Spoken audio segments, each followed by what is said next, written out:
Okay, so I'll talk now about some methods we've developed for promoting ethics in human enhancement. And in particular, I'll talk about our guidelines as well as our proposals for research and development.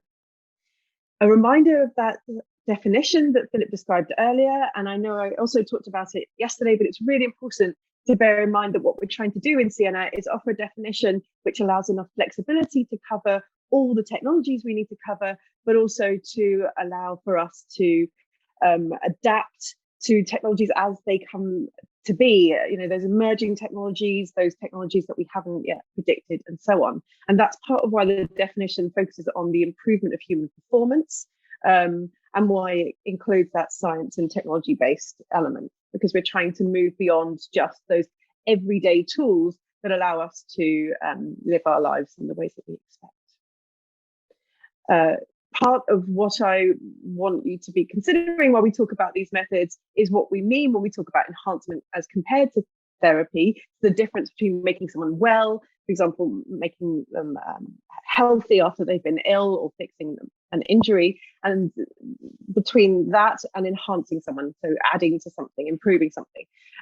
This necessarily involves using quite politically controversial, socially controversial terms, because we must therefore have a comparison against which we describe this enhancement. So it means that we have to be making a statement about what we consider to be healthy, typical, normal, average, and these words bring many problems. Philip, in his talk, already talked about the different kinds of subfields that were developed in those earlier parts of our research. So I won't go into significant detail here, except to say that what these categories try to do is to offer a way to think about individual technologies and the sorts of impacts that they bring. This is not to say that a technology can't be part of more than one category. And also, in response to one of the questions yesterday, this is not to say that any particular category brings more or less risk or is more or less problematic. What instead we propose is that different technologies bring with them different kinds of risks, benefits, and potential for harm, and so on. I mentioned some examples of technologies yesterday, and so if you were here yesterday, you would have seen this slide already. I won't spend much time on it. I'll offer you some new examples in a moment.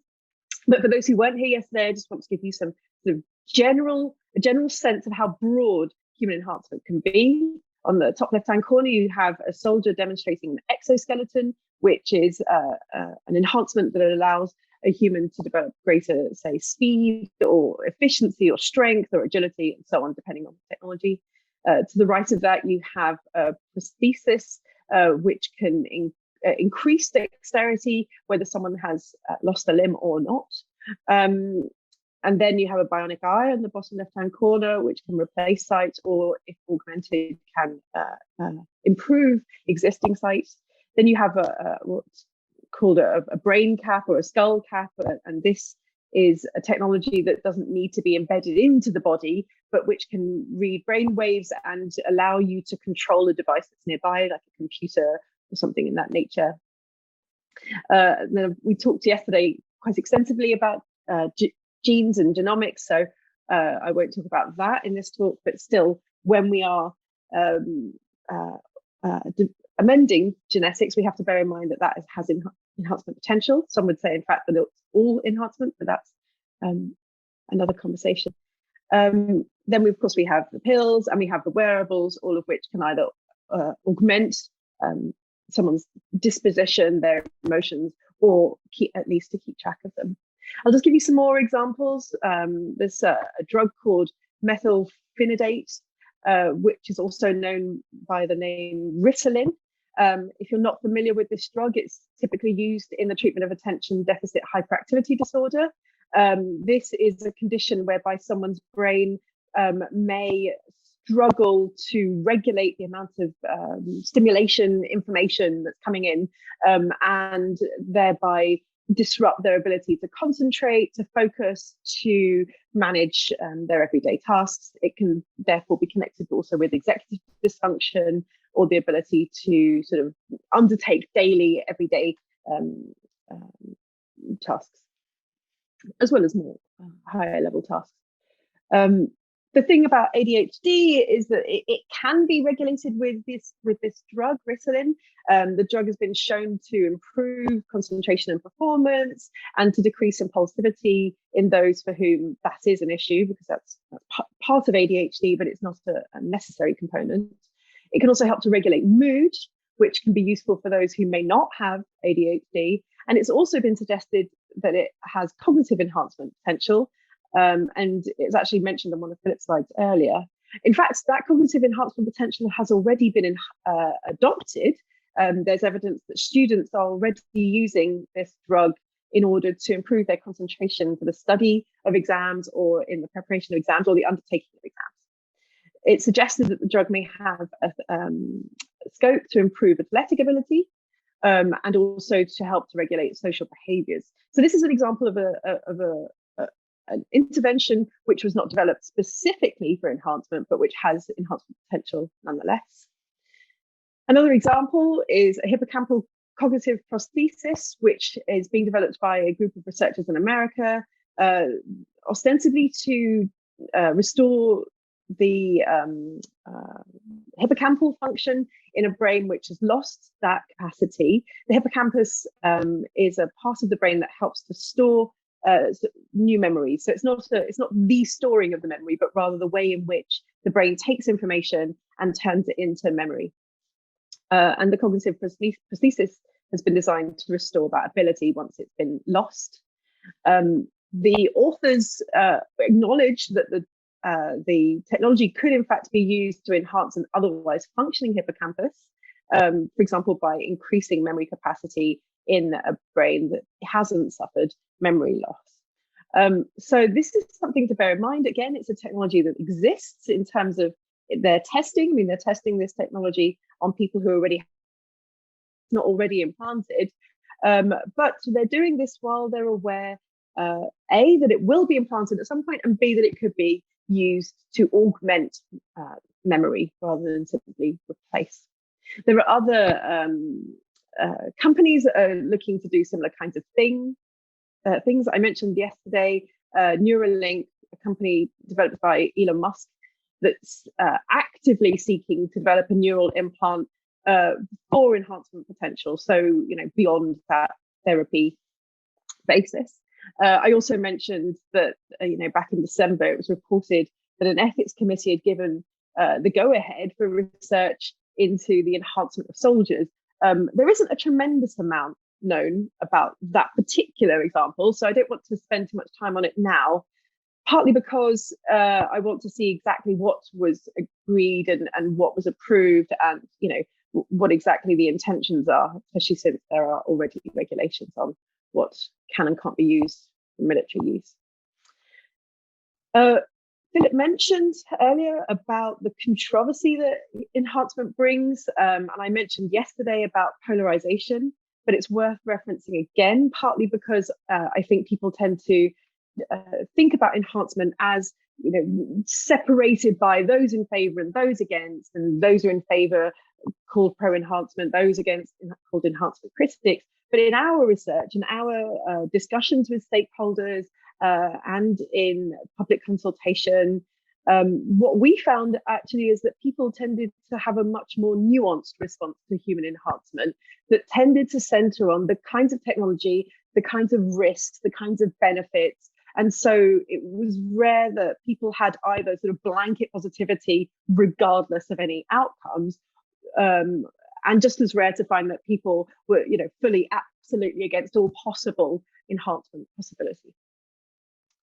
I suggested that there's some questions to consider yesterday, and I bring those up again because when we're thinking about any of these technologies, whether they're pills that affect one's mood or disposition, or implanted neural prosthesis, what we need to wonder is, even if something is developed for a therapeutic purpose, what it means if that therapeutic purpose leads to enhancement potential, and how we regulate that. Because at the moment, what we don't have is a sort of systematic way in which to tackle each and every technology that has those possibilities.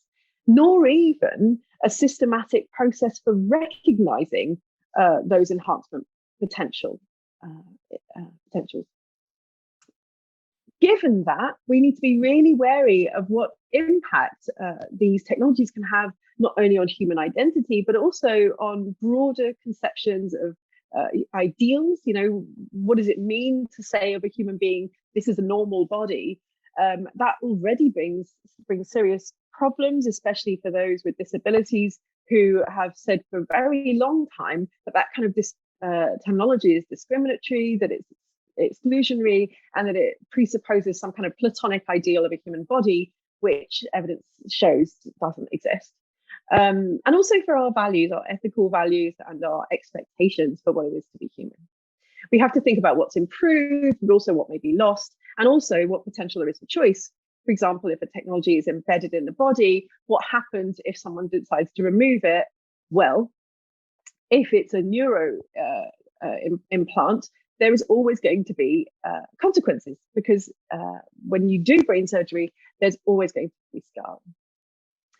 Other difficulties to consider, that we consider when we offer our proposals, concerns the fact that enhancement, as I say, is difficult to predict, partly because, you know, people involved in human enhancement technology may overstate. I'm suggesting Elon Musk may be one of those, so I shan't commit to that one way or another just yet.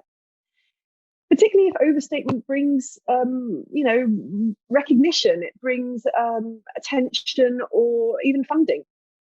Other actors may deny the enhancement potential, and they may do so willingly. They may not think that there is a real likelihood of enhancement potential, even if they think it's possible it could happen in the future. Or they may deny it because they don't want to draw attention to the enhancement potential of that technology. As I said a moment ago, it's difficult to assess enhancement potential. It's, I think, easily missed in review, whether by funding bodies, by ethics committees, and not because there is a lack of skill or education, although that can play a role, but also because, as I say, it can be difficult to predict exactly what will have enhancement potential once a technology or a procedure or an intervention comes onto the marketplace, comes into regular use. As Philip already noted in his session, there isn't a tremendous amount of guidance available for technologies with enhancement potential, and regulation only really exists where it overlaps with other interventions. So, for example, if an enhancement is medical, if it requires medical procedures or something in that nature, then of course it's regulated by those procedures. If an enhancement were to be for a child, for example, then of course it would be regulated by the rules on using children in studies and so on. But beyond that, guidance is limited. And this is problematic because without that kind of guidance, people will simply find their own way. And in fact, even if you put barriers in place, say regulation or ethical guidelines that don't offer a usable structure for participants, for designers, researchers, developers, and so on, then they will simply find a way around those regulations. And that is something we really wanted to avoid in SIENNA. So what we tried to do with our guidelines, with our proposals, is to try to focus in particular on those risks or concerns which we could, for which we could gather sufficient agreement among our stakeholders. What we found was there was a lot of agreement, or as much agreement as we could hope for, on particular types of risks. For example, where an enhancement is internal to the body, and in particular where that enhancement is irreversible, then we found a lot of agreement about those concerns. If there are long-term impacts, whether those are physical, psychological, or social, then that was also considered an important risk to be aware of. This is not to say that stakeholders thought that technology should therefore be banned or that they should prohibit research, but rather that we need to be particularly aware of those sorts of risks. I'm about to enhance myself with coffee. That helps. There was also particular concern about unintended consequences. So, for example, the technology aims to do one thing, but it results also in these other things that may not have been expected, but could have been predicted.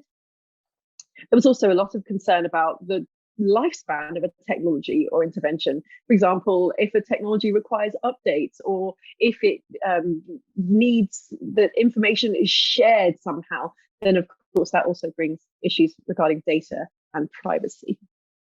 Our 4 proposals, which are forthcoming in our D5.3 deliverable, you can expect that to be published later this year. Our 4 proposals are thus: first, that we develop some ethics guidelines for human enhancement.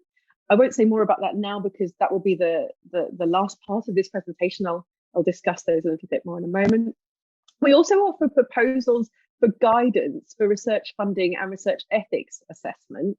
One of the things that we recognise is that an ethics committee or research funder may be only as well prepared as the individual members are aware of enhancement. And also the lack of guidance available generally means that they are then vulnerable to that knowledge or lack of knowledge. So what we do is we offer a set of proposals for, what needs to be considered at each step of the way, from the inception of, say, a grant process, all the way down to ethics review of the proposals that are submitted for that grant.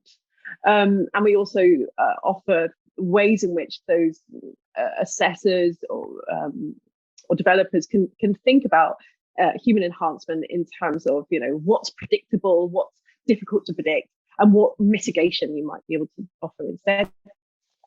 We also offer proposals for an expert body because SIENNA is based in Europe and within the European funding scheme.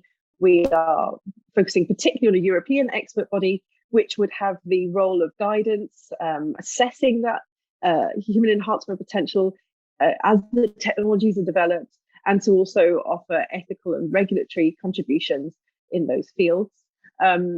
Again, I won't say much more about that today because I want to focus on the guidelines, but these proposals take into account the need for a wide variety of expertise, particularly because human enhancement isn't a single technology, but rather a very broad umbrella that captures a whole number of interventions and technologies.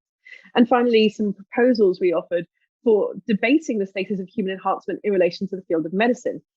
When we were developing the ethics guidelines, it was very clear that we needed to take into account existing regulation, especially with regard to genetic enhancement and medicine and so on, but also to take into account that these regulations about what you can and cannot do where enhancement is a possible outcome. I won't say more about that, my colleague Conrad will.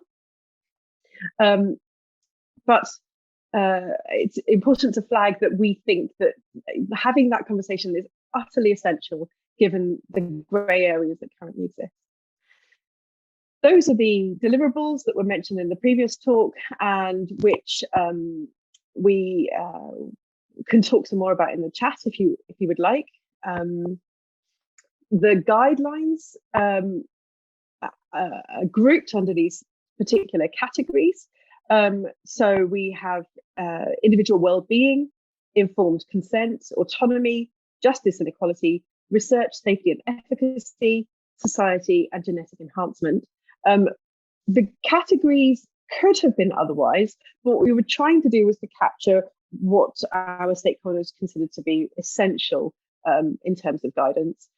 We tried also to capture values that would be more acceptable to the greater number of people. I'll just tell you a few of those. We don't have much time left. So, for example, when we talk about well-being, what we're focusing on is potential benefits and harms.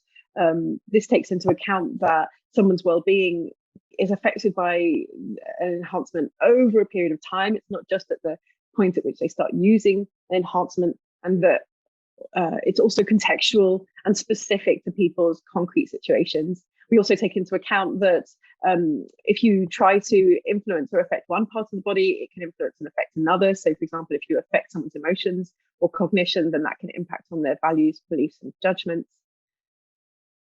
Ditto autonomy, we try to focus on what we want a technology to avoid doing as much as what we hope it might do. For example, what we suggest is that interventions should be excluded if they impair someone's capacity for rational thought that is independent. So, for example, if it deprives them of their broad human desires and emotions and so on. Apart from anything else, what we want to avoid is an intervention that stops someone being able to choose to stop using that intervention, to change their mind, as it were.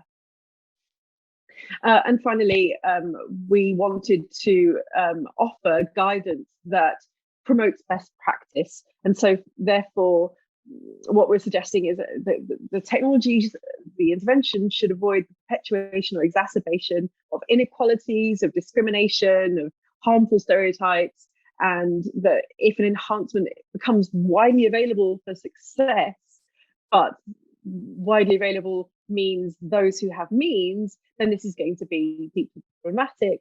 And in fact, such enhancements should be, genuinely widely available. I think I've run out of time, so I'll leave that there just to say that we're also concerned not just with the impact on the individual, but as the last slide suggested, also with the impact on society. And therefore, we want that an enhancement which can affect people ought not to affect them in places where they cannot choose to refrain, such as the workplace or in education. So that just gives you a flavour of what to expect in the guidelines that we've developed. Thank you for listening, and I'm happy to take questions.